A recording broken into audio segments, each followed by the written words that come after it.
ఇప్పుడు మన చర్చ ఏంటి, దేని గురించి? ఆత్మ అనే పదం గురించి. ఆత్మ అసలు సినిమాలు రానంత వరకు అసలు ఆత్మ అంటే ఎవరు చూడలేదు. సినిమాలు వచ్చిన తర్వాత ఆత్మ అంటే ఏదని రకరకాల డిస్క్రిప్షన్స్ ఇచ్చారు. అందుకని ఆత్మకు సంబంధించిన రియల్ మీనింగ్ పక్కకు జరిగి భయాలు వచ్చి కూర్చున్నాయి. సో ఆత్మ అంటే అర్థం ఏంటంటే ఏది ఉండటం వల్ల నీవున్నావో అదంతా ఆత్మస్థితి. అయిపోయింది అక్కడతో డెఫినేషన్. అంటే ఏది తీసేస్తే నువ్వే ఉండవో అది ఆత్మ. దానికి ఏంది, దానికి నామరూపరహితము. అంటే దాన్ని మనం చూడలేము, దాన్ని వర్బల్గా చెప్పలేము, దానికి ఒక పేరు లేదు. కాబట్టి పేరు లేని దానికి పెట్టుకున్న పేరే ఆత్మ అన్నట్టు. సో ఇప్పుడు ఆత్మ అంటే ఏంది? మనిషి ఒక కులంతో అసోసియేషన్ అయ్యాడు, నాది ఈ కులం అంటున్నాడు. ఒక జాబ్తో అసోసియేషన్, నేను IAS అంటున్నాడు. ఇదంతా ప్రాపంచిక విషయాలతో నువ్వు పెట్టుకున్న బంధం. వీటితో అన్ని అసోసియేషన్స్ తెగిపోతే అప్పుడు నువ్వు ఆత్మగా ఉంటావు అన్నట్టు. దేంతో మానసికంగా అసోసియేషన్ పెట్టుకున్నా నువ్వు అది ఎస్టాబ్లిష్ అయ్యి నీ ఆత్మస్థితి వెళ్ళిపోతుంది. అంటే నువ్వు భేదభావంలో పడతావు, అశాంతిలో పడతావు, కొట్లాటల్లో పడతావు. సో ఆత్మస్థితిలో ఉన్నవాడంటే వాడు జయసీతారాం, వాడికి కొంచెం ఫరక్ నేను పడతావు అట్లా. అందుకని భాషాపరంగా ఏవైతే పదాలు ఉన్నాయో ఇంతకుముందు అవన్నీ అబద్ధాలే. ఏంటంటే ఆత్మానుభవం, ఆత్మానుభవము, ఆత్మసంతృప్తి, ఆత్మగౌరవము, సాక్షాత్కారము, తర్వాత ఇది మన ఆత్మాభిమానం, తర్వాత ఆత్మలో ఎదుగుదల, ఇవన్నీ అబద్ధాలు. ఇవన్నీ భాషలో పండితుల సృష్టి. అసలు ఆత్మ అంటేనే ఆత్మదర్శనం కూడా భాషాపరంగా పెట్టింది. దాని ఎక్కడో చోట వ్యాఖ్య ఉంది, ఆత్మ అంటేనే దర్శనం అని.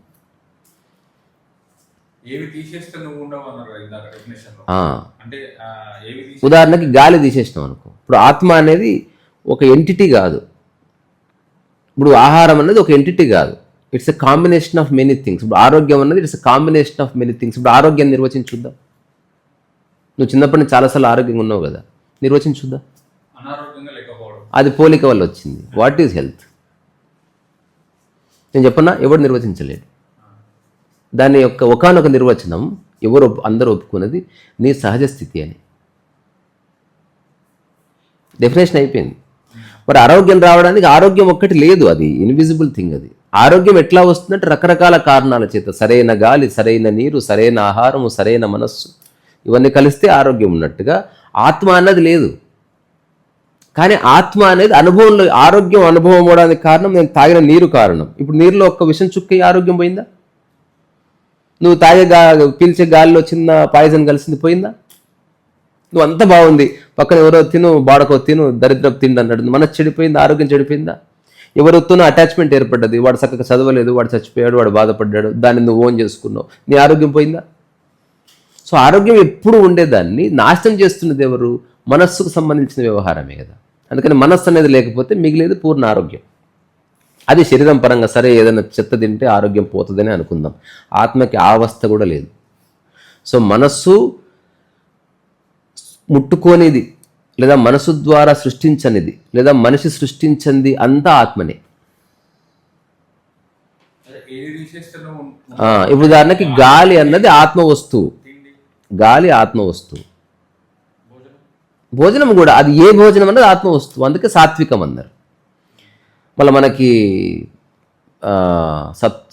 సాత్విక రజో తమో లక్షణాల గురించి చెప్తారు. సత్వ రజో తమో లక్షణాలు. ఇప్పుడు రజో గుణము తమో గుణం వద్దు, సత్వగుణంలోకి రా అని చెప్తారు. ఎందుకంటే ఆత్మస్థితికి అంటే నేను మనసుకు దూరం జరుపుతుంది అంతే. ఆత్మ అంటే అది ఎప్పుడూ ఉన్నదే, ఎప్పుడూ ఉన్నది. ఇప్పుడు సిటీలో మంచి ఎయిర్ లేదని కాదు, పొల్యూషన్ తీసేస్తే మిగులుతుంది అది. అట్లా నీ మనసు పక్కకు జరిగితే ఆత్మ మిగులుతుంది. సో ఆత్మ నేను కాదు, నేను ఆత్మను చూడలేను, నేనే ఆత్మై ఉన్నాను. అంటే నా యొక్క ఒరిజినల్, ఇప్పుడు ఆరోగ్యం నాకు ఉండదు, నేనే ఆరోగ్యమై ఉన్నాను. ఇది యాక్చువల్లీ ఒరిజినల్ స్టేట్. నేను ఆనందంగా ఉన్నానుకో, వచ్చిపోయి ఆనందంలో ఉన్నట్టు. అసలు నీకు దుఃఖం అనేది లేదనుకో, నువ్వే ఆనందంగా ఉంటావు అంతే. అందుకని అంతే 100%. వాటి వల్ల ప్రభావితం కాని, ఎందుకు ఆలోచనలు ఉండొద్దు, ప్రభావితం కాని అంతే. అంటే ఇప్పుడు నువ్వు ఎక్కడ నువ్వు అసోసియేట్ చేసుకున్నావు అనేది చెప్తుంది. స్టూపిడెస్ట్ పర్సన్ ప్రాపంచిక విషయాలతో అసోసియేట్ చేసుకుంటాడు. రియల్ పర్సన్ ప్రాపంచిక విషయాలను అవసరంగా ఉపయోగించుకుంటాడు. తన మూల స్థితి ఇది కాదని తెలుసుకుని ఉంటాడు వాడు. సో పరువు, ప్రతిష్ట, గౌరవం, కీర్తి, లేకపోతే డబ్బు, ఈ హోదా, ఈ ర్యాంక్స్, ఈ కులము, ఈ మతం, ఇదంతా ప్రపంచం సృష్టి కదా. నువ్వు వాటిలో నువ్వు మనసును చొరబాటు చేసి దాన్ని నువ్వు ఓన్ చేసుకొని నువ్వు సఫరింగ్లోకి ఎంటర్ అయిపోతున్నావు. ఇద్దరు సరి చేస్తే సరి చేయ, లేకపోతే సరి చేయగా నువ్వు సఫర్ అవ్వాల్సిన అవసరం లేదు. సో ఎవరైతే ఆత్మస్థితిలో వాడు ఆత్మయ్య ఉన్నాడో వాడికి సఫరింగ్ లేదు. వాడు సఫరింగ్ శరీరానికి ఉన్నట్టుగా గుర్తించాడు, కానీ నాకు సఫరింగ్ లేదని చెప్పాడు. అట్లాంటి వాడికి మరణం లేదు. ఇప్పుడు గాలి ఆత్మస్థితి అయినప్పుడు గాలికి మరణం లేనప్పుడు నీకు ఎట్లా మరణం ఉంటుంది? నేను ఆత్మ అనే దానికి నిర్వచనం కూడా చెప్పారు. ఎప్పుడు ఉండేది,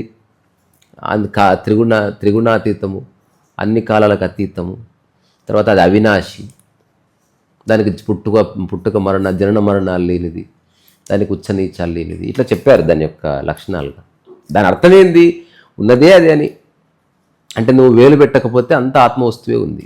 ఉదాహరణకి అడవి అంతా ఆత్మవస్తువే, మనిషి సృష్టి కాందంతా ఆత్మవస్తువే, మనిషిదంతా సృష్టించిందంతా మనో వస్తువు. అది ఇప్పుడు టెక్నాలజీ కానీ, బిల్డింగ్ కానీ, విమానం కానీ, అందుకే ప్రమాదాలన్నీ వాటి నుంచి వస్తాయి. అట్లా ఇది ఒక అబ్జర్వేషనే. ఇప్పుడు ఎవరైతే ఆత్మని నేను చూడాలనుకుంటున్నాను అనుకో, అది వాడు పిచ్చివాడి కింద లెక్క. వాడికి ఎవరో తప్పుగా చెప్పారు. ఇప్పుడు పరమాత్మ, ఆత్మ, జీవాత్మ, పరమాత్మ అని మనకి ఈవెన్ అచల సిద్ధాంతంలో కూడా గొప్ప చర్చ ఉంటుంది. దమా ఖరాబ్ చేసుకొని గడ్డలు పెంచుకొని పిచ్చోళ్ళు అయిపోయి ఉన్నారు. నాలాంటి వాడు తగలక. ఎందుకంటే ఇది రెండు రకాలుగా ఉంటుంది. నేను థియరీగా చెప్తే సంశయం ఉంటుంది, నేను అదే చెప్పినప్పుడు సంశయం వెళ్ళిపోతుంది అనమాట.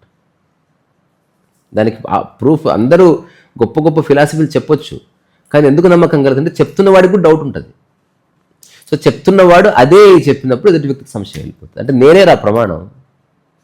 ఇప్పుడు నా యూట్యూబ్ టాక్స్ ఇంపార్టెంట్, నేను ఇంపార్టెంట్. నన్ను చూడు, నా మాటల్లో కొంచెం అటు ఇటు దొరలొచ్చు, అది పట్టించుకోకు, నన్నే చూడు. సర్వకాల సర్వస్థల్లో హాయిగా ఉండే ఒక స్థితి ఉందని చెప్పి నేను అట్లా జీవిస్తున్నాను. నేను సంసారంలో ఉన్న, నా చుట్టూ మనుషులు ఉన్నారు, నాకు ఇబ్బంది పెట్టేవాళ్ళు ఉన్నారు, నాకు ఒక్కొక్కసారి కడుపు నొప్పి వస్తుంది, అన్నీ వస్తాయి. బట్ ఎప్పుడు కంప్లైంట్ లేదు. కంప్లైంట్ లేదంటే లేదని కాదు, నాకు దాంతో అసోసియేషన్ లేదు. ఏదైనా సమస్య ఉంటే అడ్రస్ చేస్తున్నాను, అక్కడితో అయిపోయింది. ఇది ఒక అబ్జర్వేషన్. ఇప్పుడు ఎవడైతే ఆ స్థితిలో ఉన్నాడో, ఇప్పుడు జీవాత్మ, పరమాత్మ, జస్ట్ సముద్రం అనేది పరమాత్మను, దాంట్లో నీళ్లు నేను ఒక చెంబులో తీసుకొచ్చి బయట పెడితే ఆ నీళ్లు పరమాత్మ అయింది, దాని నుంచి డివైడ్ చేసింది ఆత్మ అయింది. ఇది చిన్న రూపంలో ఉన్నా, అది పెద్ద రూపంలో ఉన్నా, ఇప్పుడు ఈ వాటర్ చుట్టూ ఒక చెంబు తీసుకొస్తాను. ఇప్పుడు నేను నదిలో నీళ్ళు ఇట్లా ముంచి ఇందులో తీసుకొచ్చిన. ఇప్పుడు నేను అడుగుతా ప్రశ్న, నువ్వు జవాబు చెప్ప. నది నీళ్ళు ఈ నీళ్ళు ఒకటేనా? అట్లా అంటే ఆ వాటరు ఈ వాటర్ ఒకటి ఎట్లా అయిందో, పరమాత్మ అంటే క్వాలిటీ ఎక్కువ ఉందని అల్టిమేట్. రెండోది, రెండు వాటర్ క్వాలిటీ ఒకటే. అందుకని ఆత్మ యొక్క క్వాలిటీ, పరమాత్మ క్వాలిటీ ఒకటే. రెండవది, క్వాలిటీ ముఖ్యమా, సైజ్ మ్యాటరా? క్వాలిటీ ముఖ్యం కాబట్టి సైజ్ ఇర్రెలెవెంట్. అంటే ఒక నీటి బిందువే సింధు అని చెప్పారు కొందరు ద్రష్టలు, అది కూడా కరెక్ట్. రెండవది, ఇది సపరేట్ తీసుకొచ్చిన తర్వాత ఈ నీళ్ళు నిలబడాలంటే ఇది ఒకటి అవసరమైంది. ఇప్పుడు ఇదే బాడీ అయిందనమాట. ఇప్పుడు ఇది నీవు, ఇది నేను, ఇది ఇంకొకడు, ఇది ఒక కులంలో ఉన్నాడు, ఒక మతంలో ఉన్నాడు. వాడు ఈ వాటర్ని తనది అనుకుంటున్నాడు. ఇదే అజ్ఞానం అంటే. వాడు రియలైజేషన్ ఎట్లా అయ్యాడు? ఈ వాటర్ నాలో ఉన్నదే, పక్కన ఇంకొక చెంబు ఉంది, దాంట్లోనూ ఉంది. చెంబు అండ్ ఈ చెంబు ఆకారాలు వేరున్నప్పటికీ వాటర్ ఒకటే ఉంది. అట్లా నీవు నేను ఒకటని తెలుసుకున్నాడు. అదే ఆత్మజ్ఞానం అంటే. ఆ తర్వాత ఏదో ఒక రోజు ఈ కుండ పగిలిపోతుంది, అంటే నేను చచ్చిపోతా. అప్పుడు ఈ వాటరు ఆ నది వాటర్లో కలిసిపోతుంది. అందుకని ఇది ఆల్రెడీ పరమాత్మ తత్వాన్ని కలిగి ఉంది. తర్వాత ఈ వాటరు మూలానికి సంబంధించి చూస్తే ఇది నాది కాదు. ఇట్లా చిన్న దాన్ని ఎగ్జాంపుల్ చేసుకుంటే నీకు మొత్తం క్లియర్ అవుతుంది. కానీ మనిషికి ఇష్టం ఉండదు. అంటే మనిషికి సఫరింగ్ ఇష్టము, మనిషికి సినిమాలు చూస్తున్నాడు, కొట్లాటలు ఇష్టము. ఇప్పుడు పెద్ద సినిమాలో రామ్ చరణ్ ఇట్లా కండలు, సాదాసీదా హాయిగా ఉన్నవాడిని మనిషి ఇగ్నోర్ చేస్తున్నాడు.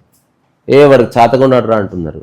కొట్లాడేవాడు, ఇట్లా పంచలేపుకొని పోయి ఒకడిని తన్నేవాడు, ఆ తర్వాత రాడు తీసుకుని ఒక నెత్తి వల్ల కొట్టి పోలీస్ కేసు అయినవాడు, ఆహా ఓహో అంటున్నారు.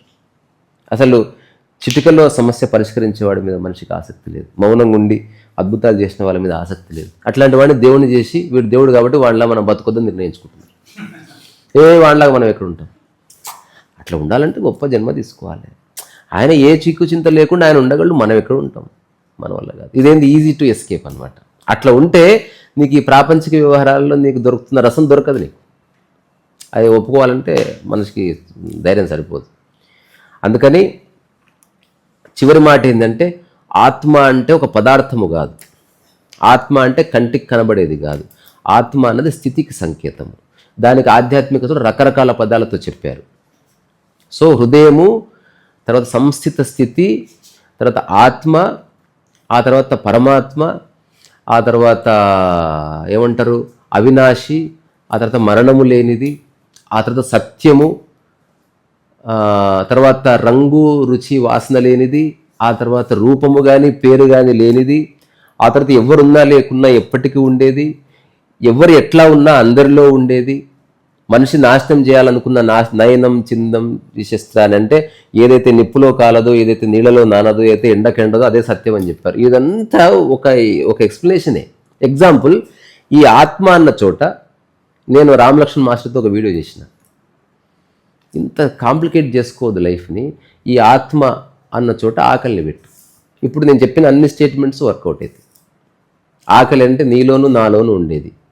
ఆకలి అంటే దేశ కాలమాన పరిస్థితులకు అతీతంగా ఉంటుంది, ఎక్కడున్నా ఆకలి అవుతుంది. ఆకలి అంటే మనుషులకు మాత్రమే కాదు, సమస్త ప్రాణకోటికి ఉండేది. సత్యం అంటే అదే కదా. తర్వాత ఆకలికి, సత్యానికి మరణం లేదు, ఆకలికి మరణం లేదు. సత్యం ఎక్కడున్నా సత్యమే, ఆకలి ఎక్కడున్నా ఆకలే. దేశ కాలమాన పరిస్థితులు లేదా రూపము రంగుకి సంబంధం ఉండదు సత్యానికి, అట్లాగే ఆకలి కూడా సంబంధం ఉండదు. సత్యానికి జెండర్ లేదు, ఆకలి కూడా జెండర్ లేదు. సత్యానికి సమయం లేదు, ఆకలికి కూడా సమయం లేదు. సత్యం అన్ని చోట్ల ఉంది, ఆకలి అన్ని చోట్ల ఉంది.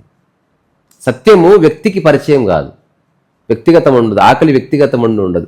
నీకు ఆకలి అవుతుందని చెప్పి కూడా నీ అజ్ఞానం. ఆకలికి నీవు అవుతున్నావు మధ్యాహ్నం పూట. ఆకలి చాలా పెద్దది. సత్యము మనిషి సృష్టించలేడు, ఆకలి మనిషి సృష్టించలేడు. సత్యాన్ని మనిషి నాశనం చేయలేడు, ఆకలిని మనిషి నాశనం చేయలేడు. ఒక్క మనిషిని చూపి ఆకలిని నాశనం చేసినావు. నువ్వు అక్కడ ఏదైనా పెట్టుకో, ఆత్మ వస్తువు ఏదైనా. ఇప్పుడు ఈ ఆకలి చోట గాలిని పెట్టు. సత్యం అన్ని చోట్ల ఉంది, గాలి అన్ని చోట్ల ఉంది, అన్ని చోట్ల ఉంది. సత్యానికి జెండర్ లేదు, గాలికి జెండర్ లేదు.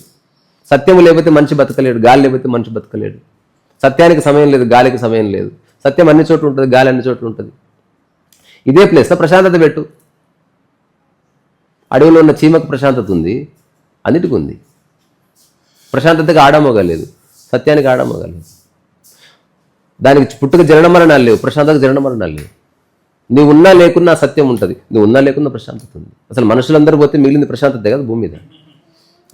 అప్పుడు పీస్ మీటింగ్స్ అవసరం లేదు, టాటా బై బై.